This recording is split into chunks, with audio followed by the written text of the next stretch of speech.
결정가 89번 1절 2절입니다. 89번 1절 2절입니다.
큰 박수로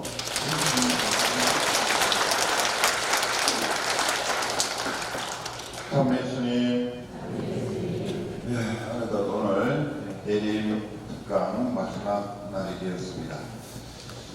그리고 전임기사 때 보좌스님이 말씀하신 대로 안타깝게도 올해 마지막 미사를 봉헌을 하셨습니다. 코로나19 확진 때문에 정부에서 불가피하게 전국이 2.5단계로 격상을 시키면서 우리 대구도 똑같이 적용이 되어서 내년 1월 3일 주일까지는 내일부터 미사가 없겠습니다. 그래서 교구장님께서 공문을 어제 내려보내셨는데 다시 한번 말씀을 드리도록 하겠습니다. 12월 24일부터 내년 1월 3일까지 연말연시 특별방역 강화 조치를 시행하면서 모든 종교시설의 행사를 금한다라는 조치사항 내용입니다. 그래서 신자들과 함께 하는 미사를 1월 3일까지 거행하지 않습니다. 대축일과 주일미사 참내 의무는 관면하는 대신에 각 가정에서 가족들과 함께 방송 미사를 시청하시거나 대송을 바치시기 바랍니다. 대송으로는 그 대축일과 주일의 복음 말씀을 묵상하고 묵주기도 5단을 하시거나 다른 기도를 바칠 수 있고 선행과 나눔 활동으로 대신할 수도 있습니다.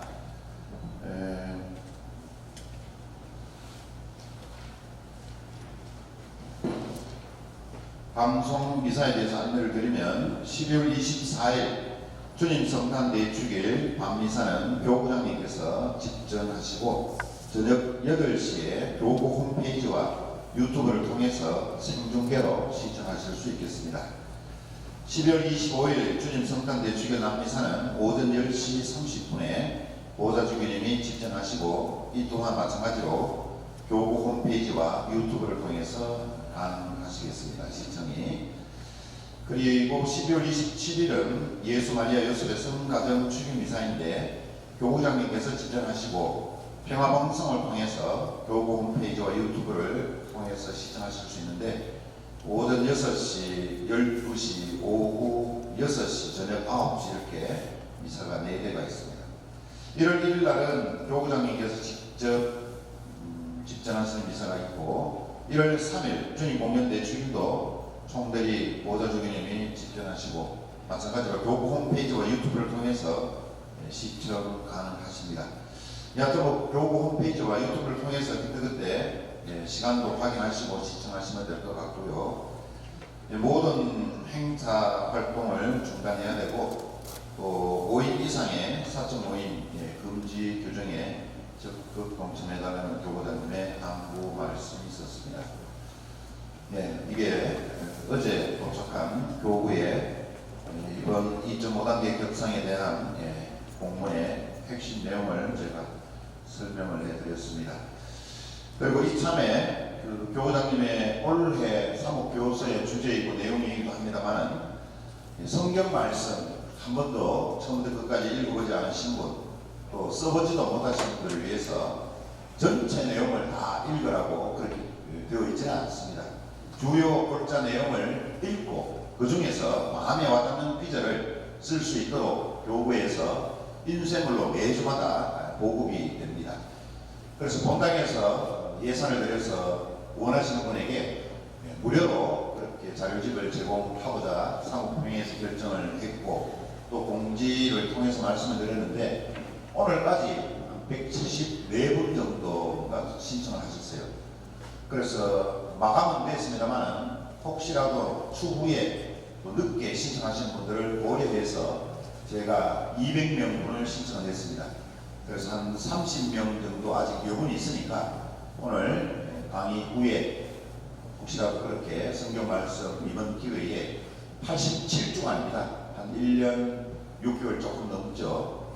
도전해보고 싶으신 분, 또 실질적으로 성경을 읽고 또 마음에 드는 기도도 적어보고 또 그 비절대로 한 주간을 살아가는 실천까지 한번 해보고 하시는 분은 사무실로 가셔서 신청해 주시면 무료로 자료물을 드리도록 하고, 종교 행사는 우리가 가질 수 없지만 자료물은 개인적으로 오셔서 얼마든지 본당 사무실을 통해서 가져가실 수가 있으니까 그렇게 하시면 되겠습니다. 다시 한번 올해 여러분들과 성전에서 마지막으로 이렇게 대면을 하는 순간이 안타깝게도 되어버렸습니다. 참 아쉽고 마음이 아픕니다만은 조금만 더 참고 인내하면 또 더 큰 자유와 또 해방의 기쁨을 맞이할 수 있으리라 확신을 합니다.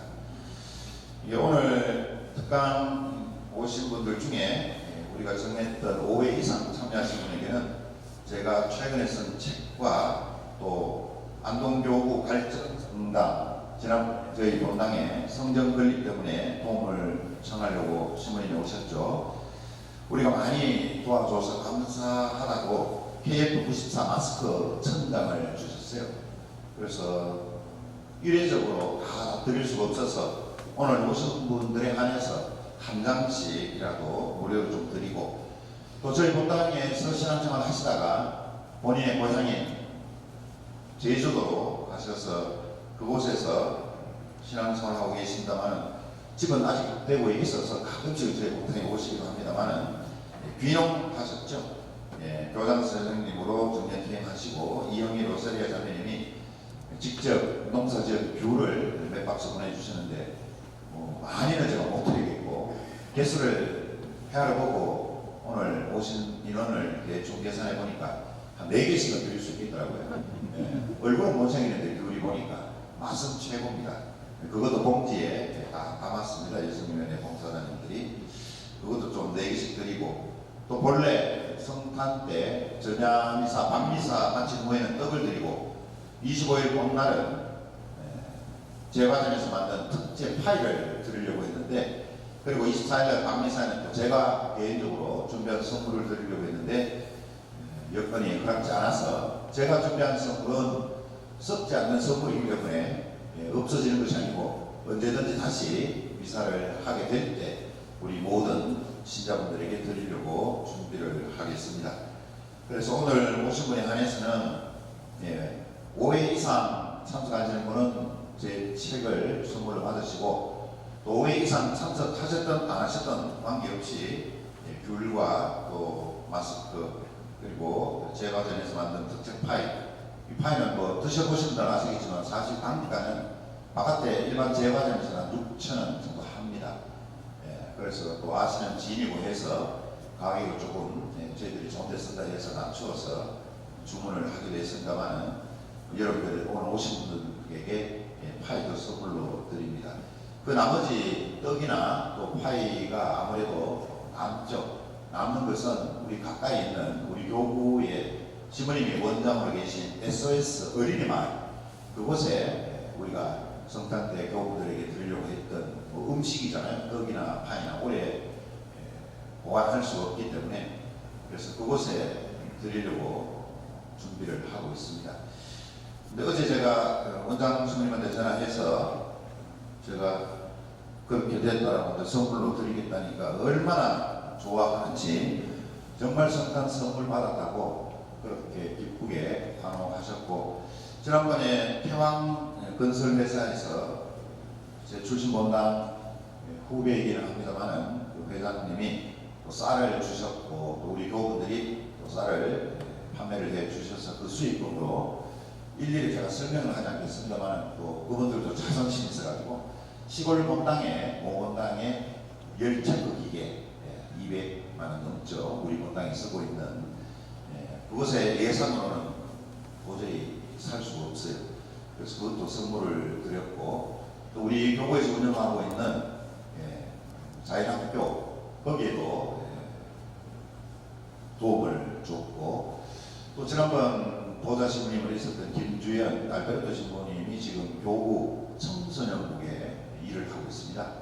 그 청소년국에도 아이들을 청년들을 위해서 조금 도움이 될 수 있는 그런 배려를 해서 여러분들의 큰 도움으로 많은 분들이 성탄 때 좋은 선물을 받았다고 그렇게 감사하다는 말씀을 꼭 전해달라는 이야기가 있었습니다.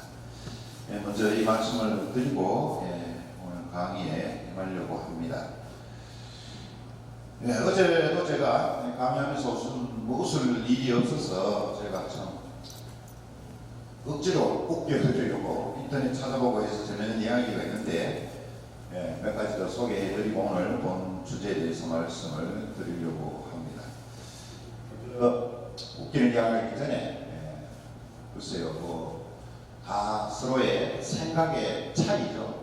누가 누구를 보고 틀렸다라고 지적할 수는 없지만 생각의 차이겠습니다만 그런 사자성어 이야기를 어제 제가 이야기를 했죠. 그래서 오늘 잘 아시다시피 근간에 대한민국을 흔든 여러 가지 큰 사건들이 있었습니다만 조국 전 장관의 부인에 관계되는 1심 재판 결과도 오늘 나오게 되고, 그래서 아직도 나라가 참 전국이 혼란에 빠져 있습니다. 서로 국민들이 갈라서고 여다, 야다, 보수다, 진보다, 사실은 나중에 보면 이런 이데올로기는 벌써 우리가 넘어섰어야 되는데 아직도 이런 것에 서로의 의견의 차이를 봅니다만 그 차이를 인정하는 것은 어느 나라에서나 특히 민주국가에서는 그렇게 해야 발전이 있죠. 무소불위로 무작정적으로 나아갈 수 없는, 그래서 쓴소리도 들어가면서 서로의 의견을 화합해내고 타협하고 이렇게 가야 되는 것인데, 또 그렇게 되지 않을 때는 또 여러 가지 나라에 어려움이 생기고 재난이 생기게 마련이죠. 그래서 무엇이 옳고 그러면 또 법정에서 판가름을 가릴 것이고, 무엇보다도 정의로우신 하나님께서 정의의 심판관이시기 때문에 그대로 내버려 두시지 않겠느냐. 그래서 우리나라뿐만 아니고 전 세계도 다 마찬가지이겠습니다만 어둠이 빛을 이길 수는 없습니다. 불의가 정의를 이길 수도 없습니다. 그러나 우선의 보기에 순간적으로는 마치 불의가 정의를 이기는 것처럼 보이고 또 어둠이 빛을 가리웠다고 생각하지만 말 그대로 그거는 일시적인 가림의 현상이지 빛이 없어지는 것은 아닙니다. 아무리 어두운 공간이라도 촛불 하나면 그 공간을 환히 밝힐 수 있죠. 그래서 그런 불의가 정의를 이길 수 없음을 세상에 정말 진리라고 볼 수가 있겠죠. 그래서 사필비정이라는 사자성어도 떠오르고, 또 어제 제가 말씀드렸다시피 아시타비, 나는 옳고 너는 그러다, 이런 논리가 지금 현재 우리나라에서 만연해 있는 현실입니다. 그래서 올해 지성인들이, 특히 대학 교수님들이 뽑은 사자성어였습니다. 내로남불이라는 말과 똑같죠. 내가 하면 로맨스고 남이 하면 불륜이다. 그래서 나는 옳고 언제나 남은 그러다. 자신이 틀렸다는 것, 잘못되었다는 것을 인정하지 않고 사과하지 않으면 끝없는 교만에 나락으로 떨어지게 되고 그것이 결국은 더 큰 눈두덩이로 본인에게 화살이 되어온다는 이런 삼필규정의 말씀을 다시 한번 깨달을 필요가 있다고 생각이 듭니다. 그것은 현재 일어나고 있는 우리나라의 정치권의 이야기만은 아니고요. 우리가 살아가면서도 반드시 그것은 인식을 하고 살아가야 되겠죠. 신앙인이라 하더라도 삼필규정 혹은 자득 본인이 그렇게 행동하면 그만한 대가와 책임을 치러야 된다는 그 불변의 진리를 잊어버리면 교만의 나락으로 떨어지고 그러다 보면 하나님도 없고 이웃도 없고 삶은 허무하고 공허하고 그러다가 죽음을 맞이하게 될 때 가장 외롭고 쓸쓸한 죽음을 맞이하게 되는 것입니다. 우선 이런 모두의 말씀을 드리면서 제가 또 인터넷에 찾았던 재미난 이야기를 한번 읽어보면 재미없어도 웃어주시면 더 좋죠. 어느 시골 할아버지가 난생 처음으로 택시를 탔습니다. 목적지에 도착했는데 요금이 10,000원이 나왔습니다. 그런데 할아버지는 택시 요금을 6,700원만 줬습니다. 그러니까 당연히 택시기사가 황당해하면서 할아버지께 이렇게 말했습니다. 할아버지, 택시 요금은 10,000원인데 왜 6,700원밖에 주지 않습니까? 이렇게 이야기하니까 할아버지가 씩 웃으시면서 이렇게 말했습니다. 야 이놈아, 내가 촌놈이라고 모를 줄 아나? 3,300원부터 시작한 건데 다 봤어요. 사실 우리 대구에 요금이 택시요금이 기본 요금이죠. 할아버지는 처음 타셔서 여기 기본 요금인지는 모르고 이미 택시 운전사가 요금을 더 받으려고 그렇게 올려놓은 것으로 착각했다는 얘기고요. 두 번째 점을 이렇게 보니까 날마다 거칠게 부부싸움을 하면서 사는 할아버지 할머니 부부가 계시는데 할아버지와 할머니의 부부싸움은 굉장했습니다. 손에 잡히는 것이면 무엇이든지 던지고 고함을 치면서 격렬하게 싸웠어요. 어느 날 화가 난 할아버지가 할머니에게 이렇게 말했습니다. 내가 죽으면 뚜껑을 열고 흙을 파고 나와서 네 죽을 때까지 괴롭힐 거다. 각오해라. 얼마 뒤에 진짜 할아버지가 돌아가셨습니다. 그런데 장례를 마치고 돌아온 할머니는 동네 사람들을 다 불러놓고 잔치를 베풀고 신나게 놀았습니다. 그것을 지켜보던 옆집 아줌마가 할머니에게 걱정이 되는 듯이 이렇게 물었습니다. 아니 할머니 걱정이 안 되세요? 죽은 할아버지가 관뚜껑을 열고 흙을 파고 와서 괴롭힌다고 하셨잖아요. 그 말을 들은 할머니가 웃으면서 이렇게 말했습니다. 걱정 마이소. 내 이럴 줄 알고 아예 관을 뒤집어 놓은 것 같아요. 아무도 지금쯤 계속 땅 밑으로 파고 있을 거예요. 참 머리 대단하죠. 분명히 할아버지가 관뚜껑을 열고 땅 파고 나오신다 그랬는데 그걸 거꾸로 뒤집어 놨으니까 계속 땅굴을 파고 계신다. 그런 의미가 아닌가 싶습니다. 마지막으로 보면 어떤 여자의 다이어트에 관계되는 이야기입니다. 어떤 한 20대 여자가 살을 빼기 위해서 매일 포도 다이어트를 시작했습니다. 매일 포도만 먹고 밥을 먹지 않는 거죠. 그래서 매일 포도만 먹고 밥을 먹지 않던 여자는 5일째 되던 날 그만 의식을 잃고 쓰러졌습니다. 가족들은 너무 놀라서 그 여자를 데리고 병원에 가서 입원을 시켰는데 그 여자의 어머니가 의사 선생님께 이렇게 물었습니다. 저 선생님 영양실조인가요? 그렇죠. 영양실조 때문에 쓰러진 거 맞죠? 그러자 의사는 어두운 표정으로 이렇게 말했습니다. 안타깝게도 따님은 영양실조가 아닙니다. 따님이 쓰러진 것은 농약 중독 때문입니다. 포도를 먹어도 농약 없는 포도를 드셔야지 제대로 다이어트를 하시지 못하면 목숨이 위험합니다. 자, 오늘 주제가 그리스도인의 죽음에 대해서 말씀을 드릴까 합니다.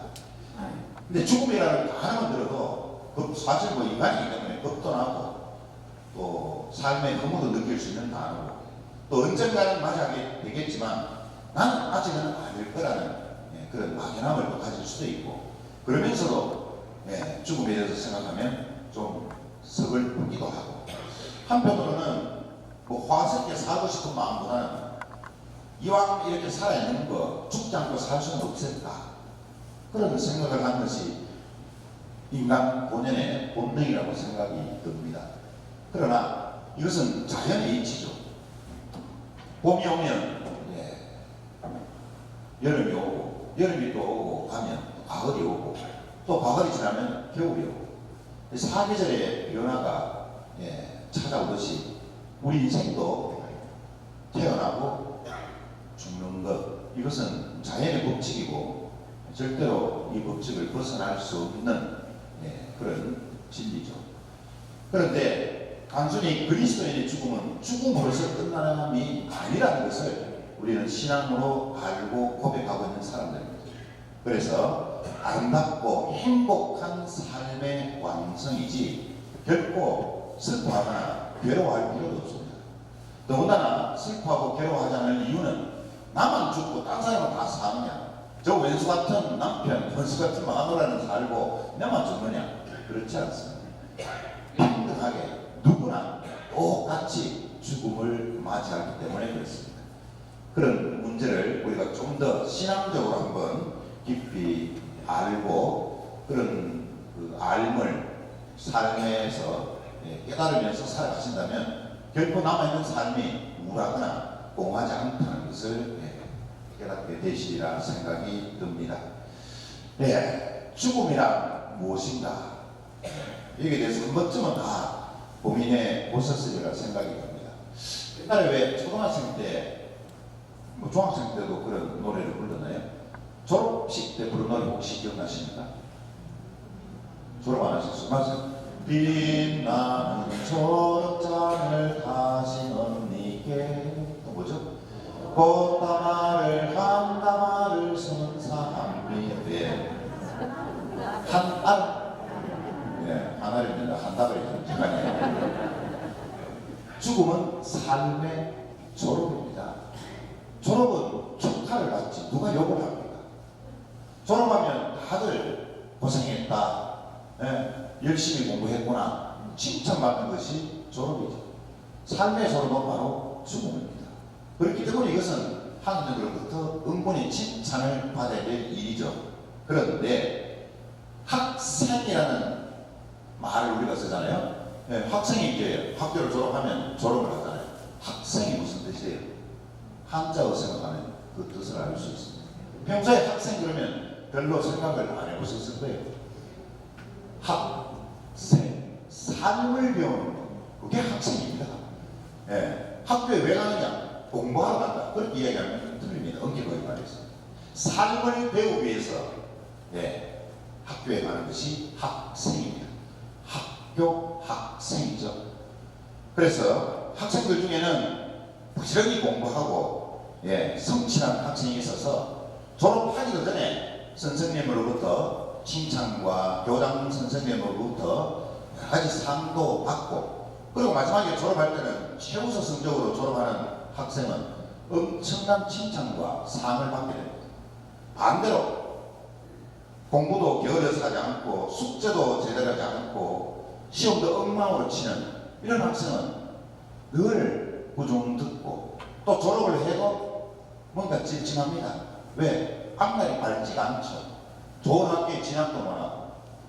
그래서 졸업을 해도 남들로부터 칭찬을 잘 못 받아요. 우리 삶의 졸업인 죽음을 맞이하게 될 때, 그래서 하나님을 만나게 될 때 은근히 칭찬을 받을 것인가, 아니면 찝찝하게 죽어서 아무런 상도 못 받을 것인가, 그것은 우리 자신에게 달려 있습니다. 우리가 얼마나 신앙적으로 성실하게 살아가느냐에 따라서 우리 삶의 졸업인 죽음이 영광된 순간일 수 있지만 반대로 허무와 공허의 순간일 수 있다는 것. 그래서 지금부터라도 졸업 때까지 성실히 살아가야 되겠다는 다짐을 새롭게 가져야 되겠습니다. 가끔씩 그런 질문을 하죠. 신부님, 저 아이는 이제 겨우 14살인데 혹은 이제 20살인데 왜 하나님께서 데려가셨나요? 이런 질문들을 가끔씩 합니다. 물론 생명의 원주인은 하나님이시지만 본인의 부주의나 또 사회적 부조리에 의해서 억울한 죽음을 당하는 경우도 있죠. 뭐 살해당하거나 공장에서 열악한 환경 때문에 사고로 인해서 재난으로 인해서 죽음을 맞이하는 사람도 있지만, 어쨌든 죽음을 맞이하는 경우를 보면 안타까워서 그런 말을 쓰죠.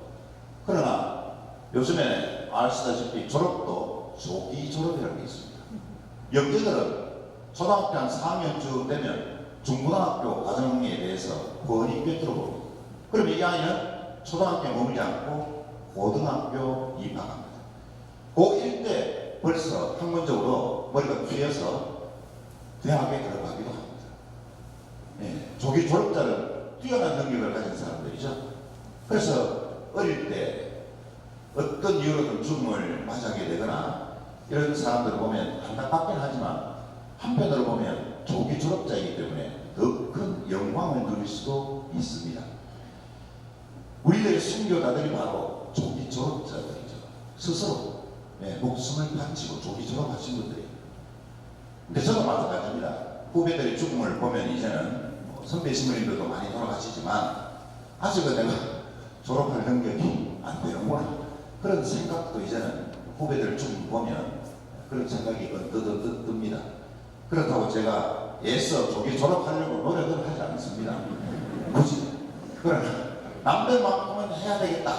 정상적인 졸업은 해야 되겠다라는 생각은 늘 가지고 있습니다. 그래서 가끔씩 하나님이 바울 신부 부러우면 조기 졸업시켜줄까? 그러면 아닙니다. 저는 단계를 밟아서 정상적으로 졸업하기를 바랍니다. 이유는 물어보면 남들이 부러워할까봐요. 이렇게 대답을 하고 저는 조기 졸업이 아니라 정상적인 졸업을 향해서 나아갑니다.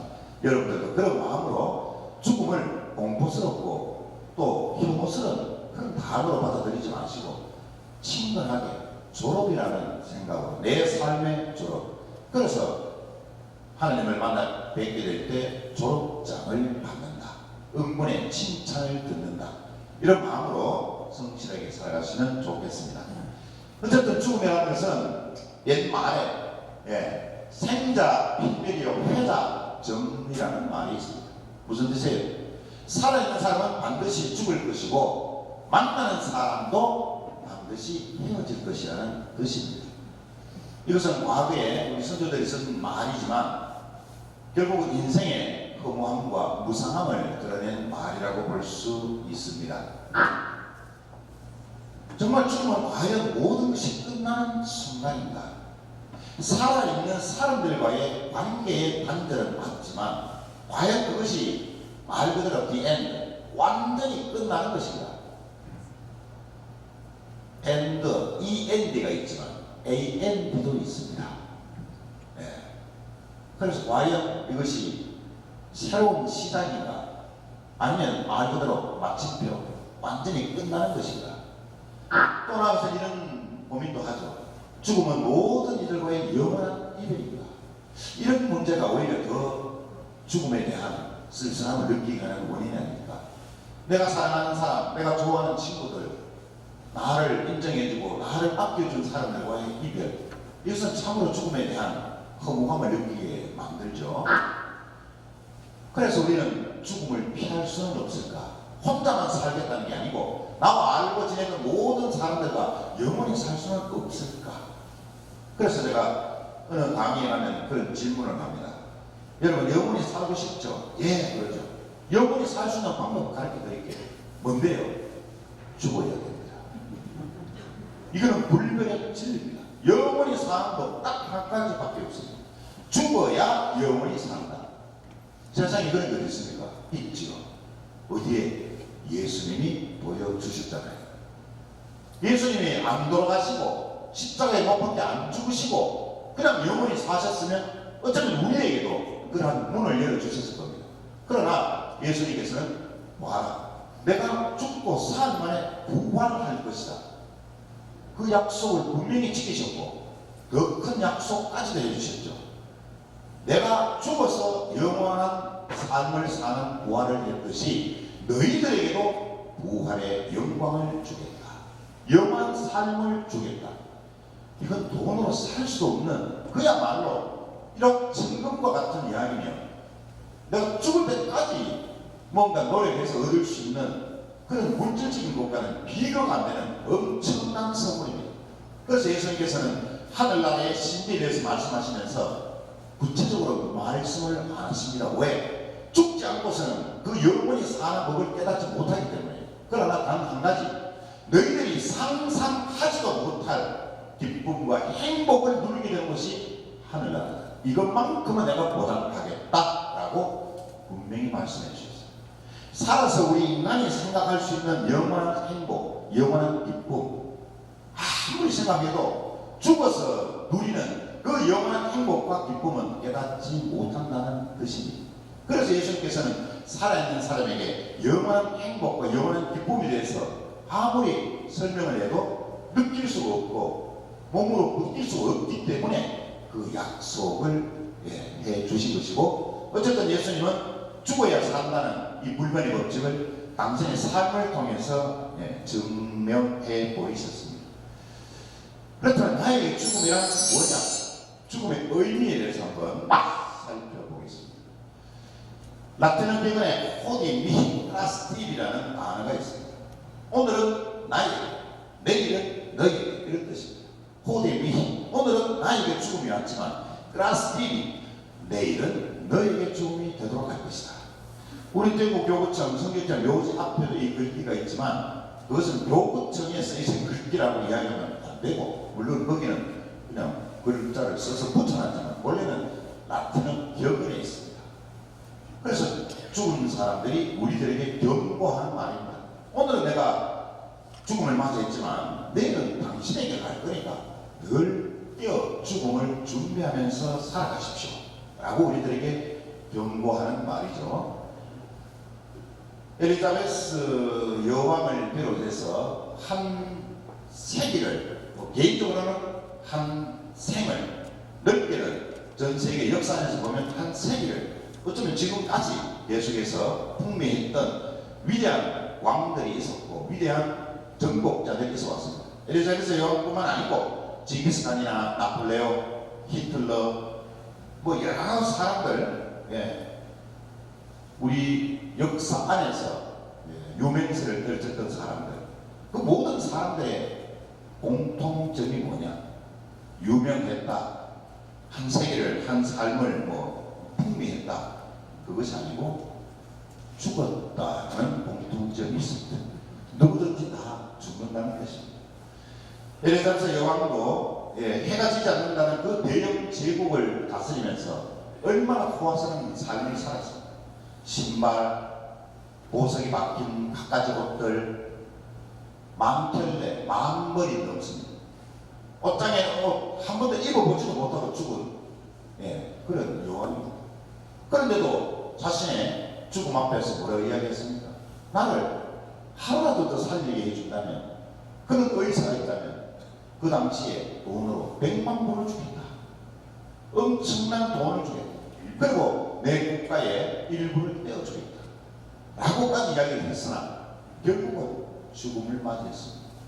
진치 황제도 마찬가지로 그 누구든지 죽음에서 예외적인 사람은 단 한 명도 없었습니다. 단 예수님 외에. 이게 바로 우리가 알고 있는 역사적인 진리입니다. 여러분 잘 아시는 독일의 철학자 막스 쉘러라는 사람이 있습니다. 막스 쉘러라는 사람은 프랑크푸르트 대학교에서 철학을 가르쳤습니다. 그 당시에 프랑크푸르트 대학에 막스 쉘러를 그러면 전 세계가 알고 인정했던 대단한 철학자였어요. 그의 강의는 거침없었고 사람들이 궁금해하는 주제에 대해서 명확하게 높은 언변술로 전달을 해 주었기 때문에 늘 막스 쉘러의 강의 시대는 학생은 물론 일반인까지 꽉꽉 찰 정도였습니다. 어느 날 막스 쉘러 교수가 그렇게 이야기하죠. 내일 나의 강의 주제는 죽음이다. 이 소식을 들은 학생은 물론이고 유럽에 있는 많은 학자들이 막스 쉘러가 과연 죽음에 대해서 어떻게 이야기할까 분명하게 우리가 의문을 가지고 있는 점에 대해서 제시를 할 것이야. 그동안 내가 잘 알지 못했던 죽음의 세계에 대해서 그래도 나보다는 훨씬 더 명확하게 강의할 것이다 라는 기대감을 갖고 몰려듭니다. 강의 시간이 10분이 지나도 막스 쉘러 교수가 나타나지 않습니다. 한 20분쯤 지났을 때 교직원이 달려와서 강의실을 가득 메운 사람에게 이렇게 이야기하죠. 죄송합니다. 오늘 강의는 없겠습니다. 10분 전에 막스 쉘러 교수님께서 심장마비로 돌아가셨습니다. 죽음에 대해서 살아있는 사람 중에 가장 명확하게 명강의를 했다면 저는 그 첫 번째로 예수님이십니다. 최근에 죽음을 맞이하신 분 중에는 이 막스 쉘러 교수가 죽음에 대해서 누구보다도 완벽한 강의를 했다고 저는 칭찬하고 싶습니다. 이렇게 죽음은 기다려주지 않습니다. 죽음은 연습이 없습니다. 우리 인생도 그렇듯이. 그래서 완벽하게 죽음이 무엇이라는 것을 그 강의실을 가득 메운 모든 사람들과 이 지구상에 존재하는 모든 사람들에게 확실한 강의를 해주신 분이 막스 쉘러 교수가 아닌가라고 생각이 듭니다. 그리고 제가 강의도 몇 번 말씀드렸죠. 예.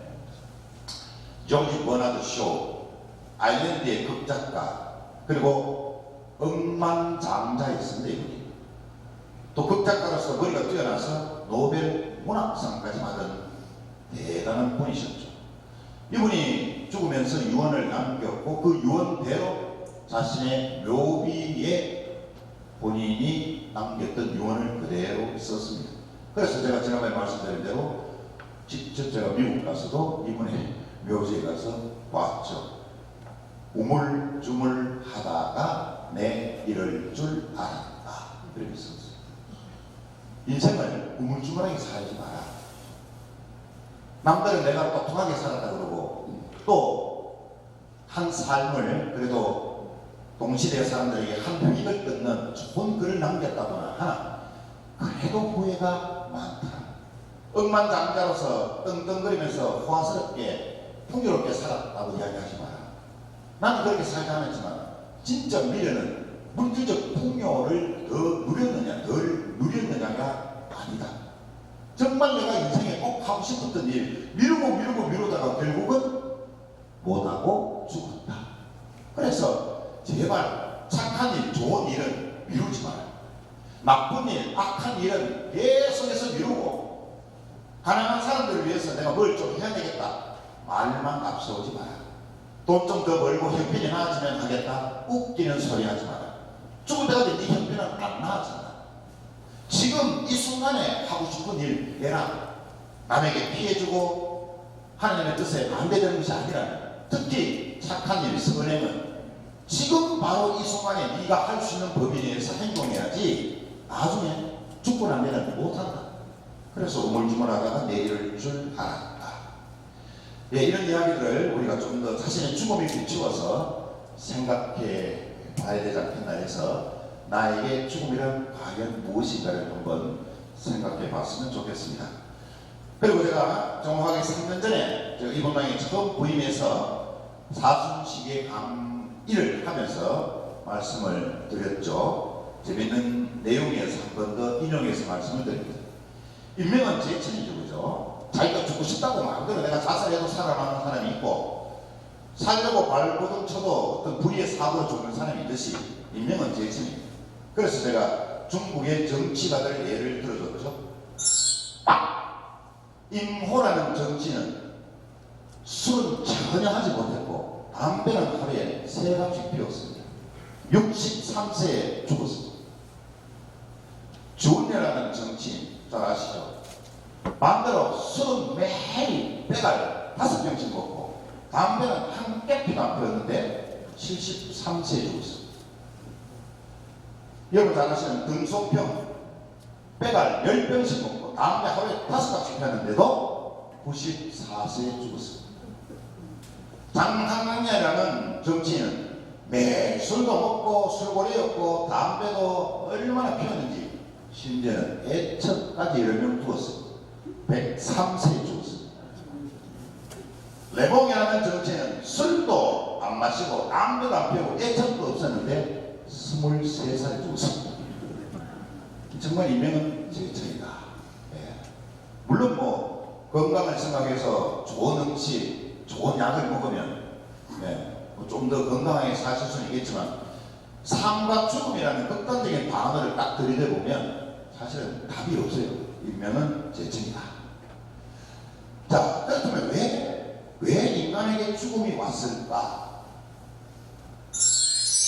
성경 말씀에서 그 근원을 찾습니다. 바오 사도의 가르침입니다. 로마서 5장 11절과 6장 23절 그리고 고린도전서 15장 21절에 따르면 죽음은 죄의 결과로서 이야기를 합니다. 여러분 뭐 창세기 안 읽어보신 분 없죠? 거기에 성과 악의 열매나무를 따먹은 이야기가 나오죠. 그래서 죽음은 죄에서부터 비롯되는 것이다 라고 이야기를 합니다. 자, 그렇다면 인간이 원죄 전에는 어떤 상태였는가? 인간이 원죄를 짓기 전에는 기쁨과 행복의 삶을, 자유와 평화의 삶을, 풍요와 평등의 삶을 살았습니다. 그래서 죽음은 삶과 동떨어진 것이 아닌 삶 안에 통합이 되어 있어서 죽음의 공포를 전혀 느끼지 못하는 상태였습니다. 이것이 바로 에덴 동산 파라다이스의 삶이었습니다. 그러나 인간의 교만으로 인해서 죄를 짓고는 삶이 완전히 뒤바뀌어 버렸죠. 원죄 후에는 불행과 고통의 쓴맛을 보는 삶을 살게 되고 전쟁, 공포를 체험하고 느끼게 되는 삶을 살게 되고 또 불평등의 삶을 살게 되고 죄의 노예 상태에서 살게 되는 삶을 살 수밖에 없어졌습니다. 결국은 죽음이 인간을 지배하게 될 것이고 그래서 죽음에 대한 공포를 느끼지 않을 수 없는 그런 삶이 되어버린 것이죠. 그래서 원죄 전과 원죄 후의 삶을 비교해보면 왜 인간에게 죽음이 왔는지 그 근원을 우리가 성경에서부터 알 수가 있습니다. 자, 이런 내용들을 좀 전제로 하고 우리가 그렇게 부러워하는 나보다 잘난 사람, 나보다 훨씬 더 부자인 사람, 그 대명사를 그냥 백만장자라고 제가 표현을 했습니다. 내가 부러워하는 사람의 대상을 백만장자라고 그렇게 표현을 했습니다. 내가 부러워하는 백만장자와 나의 죽음을 비교하면 무엇이 다를까요? 그러니까 우리는 삶을 비교하지, 지금 내가 당장 누리는 것을 비교하지 죽음을 비교하려고는 하지 않습니다. 자, 저를 따라서 큰 소리를 한번 이야기해보면 참 좋겠습니다. 그게 뭐냐? 죽는다 라는 말을 제가 무슨 하고 딱 읽으면 죽는다 이렇게 대답해 보시면 좋습니다. 자, 대궐 같은 집에 살고 비싼 외제차를 타고 다녀도 죽는다.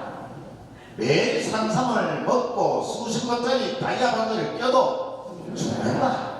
수십억 원이 넘는 미국 코트를 입고 다녀도 죽는다. 수백억 원이 든 통장을 가진 사람도 죽는다. 백만장자도 가난한 나도 죽는다. 이렇게 죽는다는 이야기를 자꾸 외치다 보면요, 이제 죽음이 심각해집니다. 처음에는 죽는다는 이야기, 죽음 단어 들으려면 갑자기 뭔가 좀 외롭고 쓸쓸하고 공허하고 막 이러다가 계속 니도 죽고 그래 계속 그 이야기를 되리다 보면 죽음이라는 단어가 이제는 친근해져요. 그래, 세상 만사 제일 평등한 게 이거다. 다 죽는다. 그런데 우리는 완전히 죽지 않는다라는 희망을 가진 사람이 그리스도인이다라는 말씀을 드리는 것이죠. 그래서 그 유명한 톨스토이가 친구의 죽음에 대해서 이런 말을 남겼죠. 친구의 죽음 앞에서 이 세상에 출생할 때 그대는 울었으나 주위의 많은 사람들은 모두 기뻐했을 것이고 그대가 이 세상을 떠난 지금 많은 사람들은 슬피 울고 있으나 그대는 미소를 띄우고 있으리라. 이것이 죽음을 맞이하는 사람들을 찬양하는 글입니다. 부러움의 대상이다. 졸업자들에게 빛나는 졸업장을 받으신 은빛께 드리는 꽃다발의 내용의 글입니다. 자, 그렇다면 예수님의 죽음은 어떤 의미를 가지고 또 예수님은 우리들에게 무엇을 약속하셨느냐? 과거에서부터 지금까지 수많은 사람들이 죽음의 문제를 해결해 보려고 노력했죠. 그래서 뭐 TV에도 그런 거 많이 나오지 않습니까? 뭐 이상한 어떤 그 내용들을 이렇게 모아가지고 뭐 진실, 거짓 뭐 이런 프로그램에 보면 근데 그 중에서도 죽음의 문제 뭐 이런 것들의 사후 세계 이러면서 사람들이 솔깃하죠. 근데 가만히 걸어보면 그 사람들 중에 죽음을 직접 체험해 본 사람은 아무도 없습니다. 어쨌든 지금까지 많은 사람들이 이 죽음의 문제, 죽음의 수수께끼를 풀려고 노력했지만 다 실패했어요. 왜? 지는 죽지 않고 살아있으니까. 그러면 죽음에 대해서 이야기하기가 어렵죠. 그래서 스스로 죽음을 극복한 단 한 사람, 예수 그리스도만이 해결을 하셨습니다.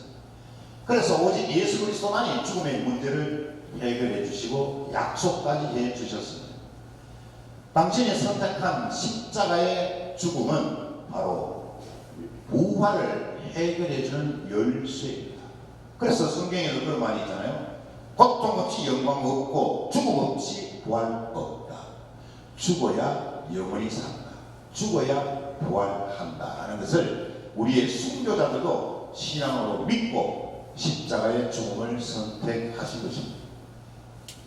과거에 예수님 시대에 예수님을 십자가에 못 박았던 바리사이들과 율법학자들 그리고 로마 제국 사람들, 자 이제 저 예수라는 사람을 우리 손으로 죽였고 무덤에 묻히게 했으니 이제 승리는 우리의 것이다. 특히 바리사이들과 율법학자들 그렇게 잘났다라고 큰 소리 치면서 떵떵거리면서 선생이라는 칭호를 받으면서 존경을 받았던 바리사이들과 율법학자들 눈에 가시였던 예수라는 사람을 죽여 없애자 죽배의 잔을 들었습니다. 말로도 예수님을 이길 수 없고 기적으로도 이길 수 없고 무엇 하나 이길 수 없었던, 그런데 출신 명분을 보면 자기들은 소위 말해서 인류대학 출신이고 석박사 수두룩한데 예수라는 작자는 시골뜨기 나자렛이라는 동네에서 자라서 학교 문턱에도 안 가봤으면서 저렇게 말을 거창하게 하고 또 말에 권위를 세우는 기적이 일어나니 자기들에서는 박줄이 끊기지 않을까. 그리고 이제 선생이라고 어디 명함도 못 내는 그런 신세가 되지 않을까. 자신들의 기득권을 지키기 위해서 예수라는 사람을 잡아 죽입니다. 그리고는 이제 끝났다. 이제 눈에 가시였던 예수라는 작자는 사라졌다. 이제 우리는 또다시 우리의 영광을 위해서 살아가자. 우리의 기득권을 지키게 된다라고 축배의 잔을 들었습니다. 그러나 그것은 끝이 아니었습니다. 죽음으로서 모든 것이 종결되었다고 생각했던 율법학자들과 바리사이들의 판단은 완전히 오류였습니다. 왜? 예수님은 죽으신 후 4일 만에 부활하셨기 때문입니다. 대역전승을 거두어 주셨기에 우리는 이 희망을 가지고 살아가는 사람들인 것입니다. 그래서 예수님은 분명하게 이런 약속을 해주셨습니다. 나는 하늘에서 내려온 생명의 빵이다. 누구든지 이 빵을 먹으면 영원히 살 것이다. 생명의 빵. 그래서 성찬의 전례를 통해서 여러분들이 그리스도의 몸인 성체를 받아 모시는 이유가 바로 여기에 있는 것입니다. 내 살을 먹고 내 피를 마시는 사람은 영원한 생명을 얻고 마지막 날에 그를 다시 살릴 것이다. 이 세상에 여러 종류의 사기꾼이 있어 왔습니다만 그 수많은 사기꾼들 중에도 자기 목숨을 바치면서까지 사기친 사람은 저는 역사서에서 도저히 찾아볼 수가 없었습니다. 그리고 그 사기꾼들은 자기 중심적이고 예를 들어서 물질적인 풍요로움을 위해서 쾌락을 위해서 돈을 모으고 사람들을 사기치는 그런 사람은 맞지만 이웃 사람을 베풀고 가진 것마저도 다 내어놓고 자신은 죄가 없음에도 불구하고 살아있는 죄인들을 위해서 십자가에 스스로 못 박히시고, 과연 예수님의 이 말씀이 사기를 치려고 이런 말씀을 남겼게 되냐.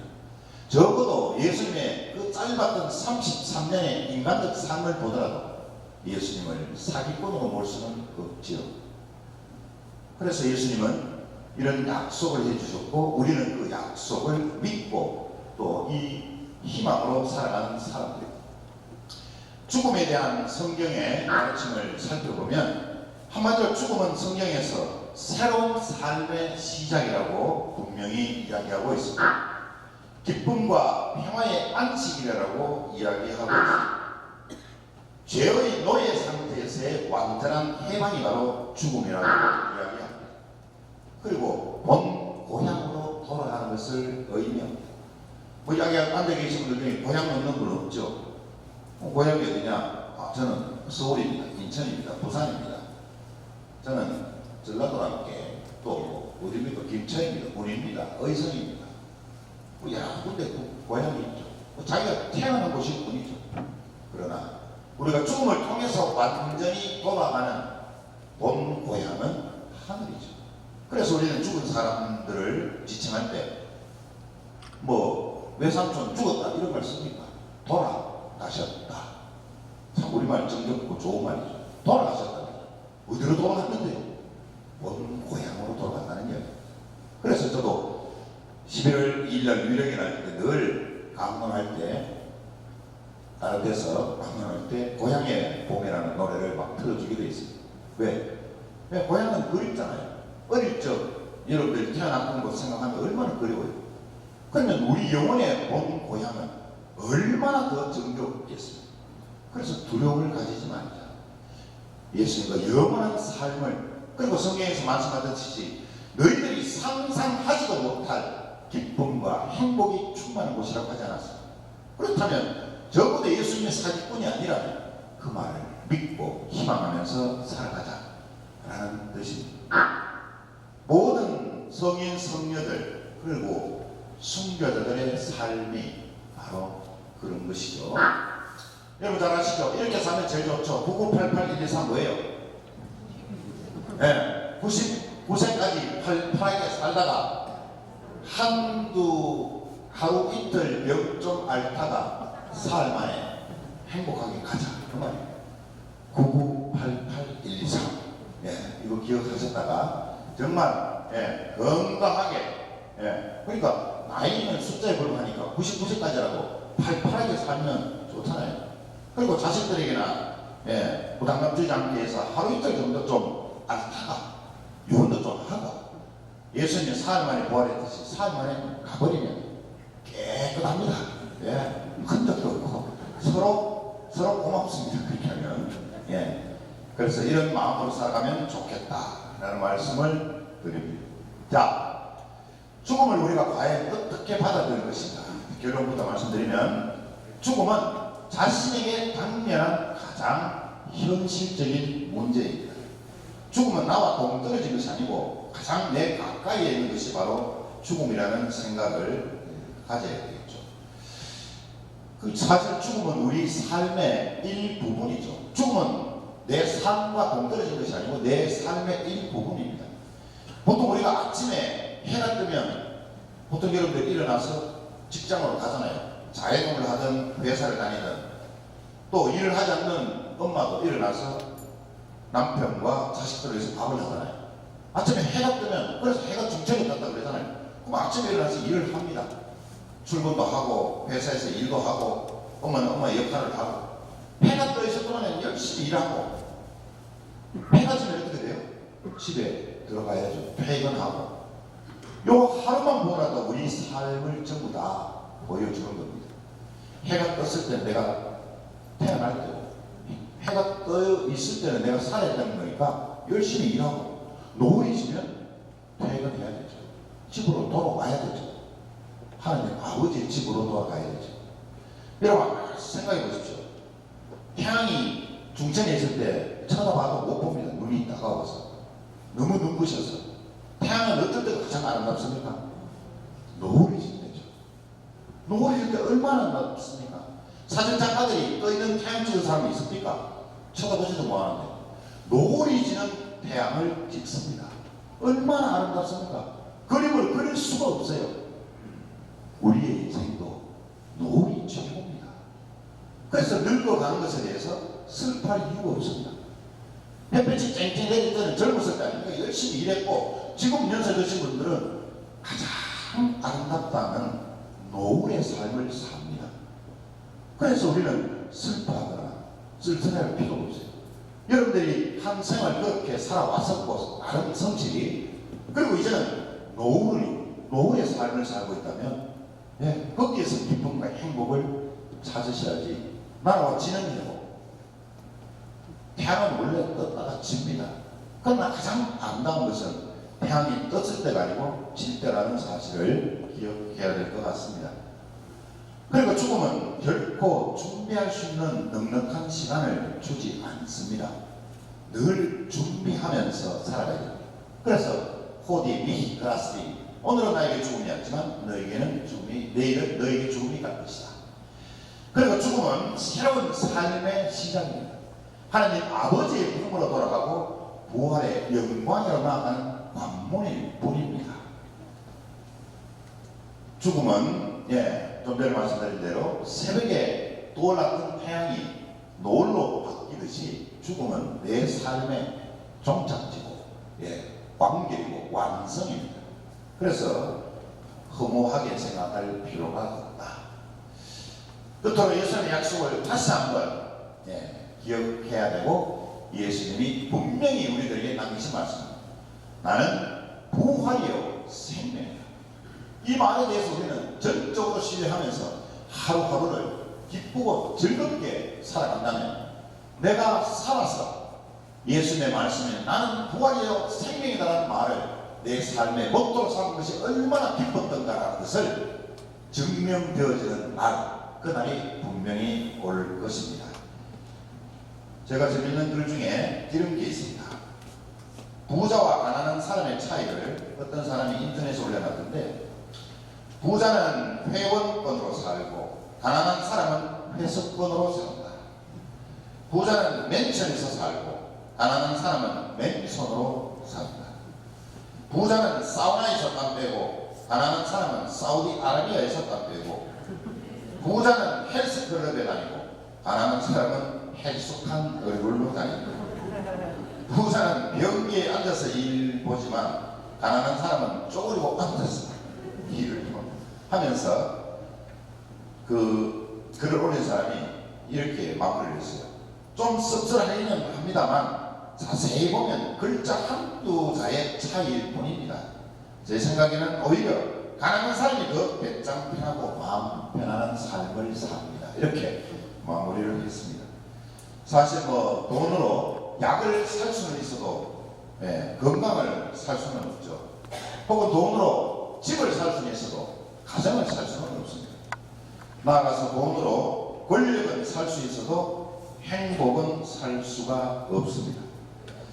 끝으로 오늘 강의를 마무리하면서 제가 글을 한번 읽어보겠습니다. 어느 글에서 나오는지 알아맞혀 보시면 좋겠습니다.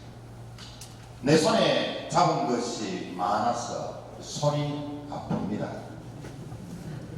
등에 짊어진 삶의 무게가 온 몸을 아프게 하고, 매일 해결해야 하는 일 때문에 내 시간도 없이 살다가 평생 바쁘게 걸어왔으니 다리도 아픕니다.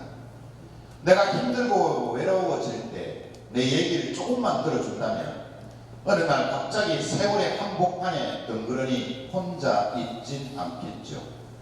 큰 것도 아니고 아주 작은 한마디, 지친 나를 안아주면서 사랑한다, 정말 사랑한다는 그 말을 해준다면 나는 새벽을 걷는다 해도 꽃길이라 생각할 겁니다.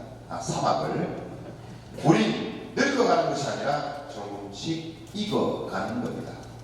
내가 힘들고 외로워질 때 내 얘기를 조금만 들어준다면 어느 날 갑자기 세월의 한복판에 덩그러니 혼자 있진 않겠지요.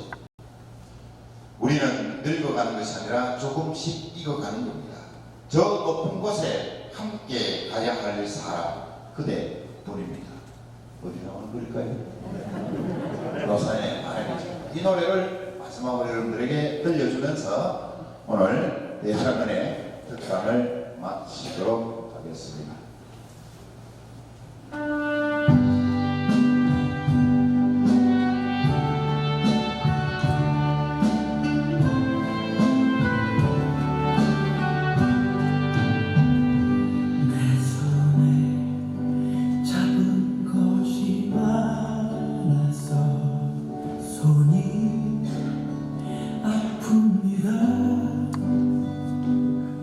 등에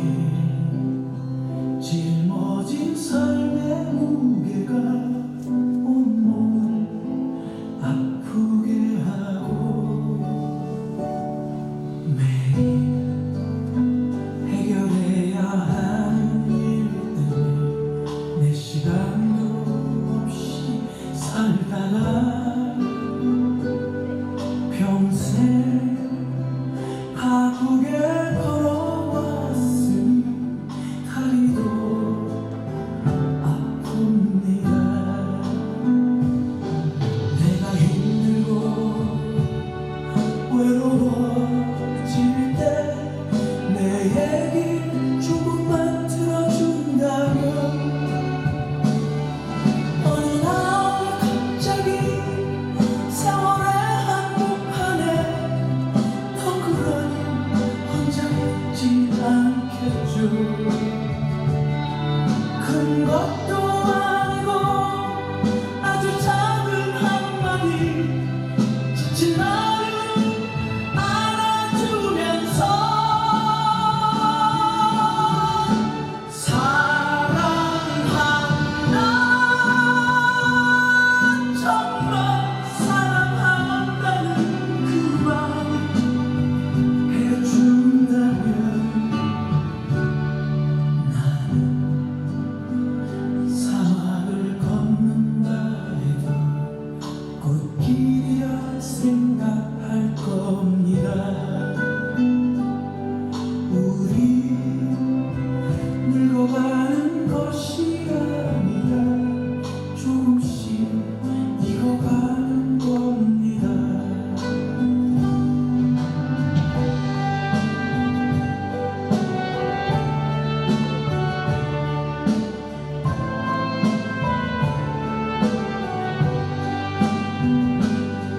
내가 힘들고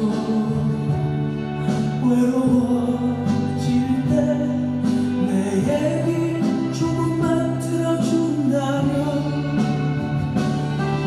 어느 날 갑자기 세월의 한복판에 덩그러니 혼자 있지 않겠죠. 큰 것도 아니고 아주 작은 한마디 지친 나를 안아주면서 사랑한다, 정말 사랑한다는 그 말 해준다면 나는 사막을 걷는다 해도 꽃길이라 생각할 겁니다. 우리 늙어가는 것이 아니라 조금씩 익어가는 겁니다. 우리 늙어가는 것이 아니라 조금씩 익어가는 겁니다. 저 높은 곳에 함께 가야 살아 그대 꿈입니다.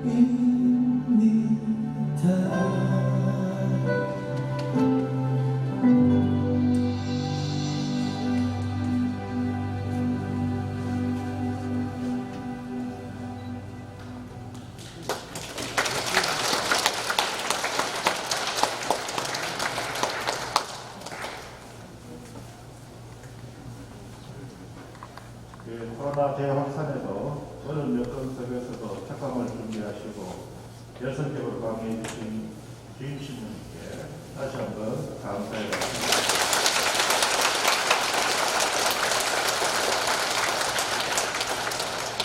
저희가 특강 때마다 성전을 가득 채워주신 만천일동 성당 교우분들께도 진심으로 감사를 드립니다. 이사는 보관할 수 없습니다만 뜻깊은 성탄을 맞이하시길 빌겠습니다. 아침 성가는 카톨릭 성가 95번 1절 2절입니다.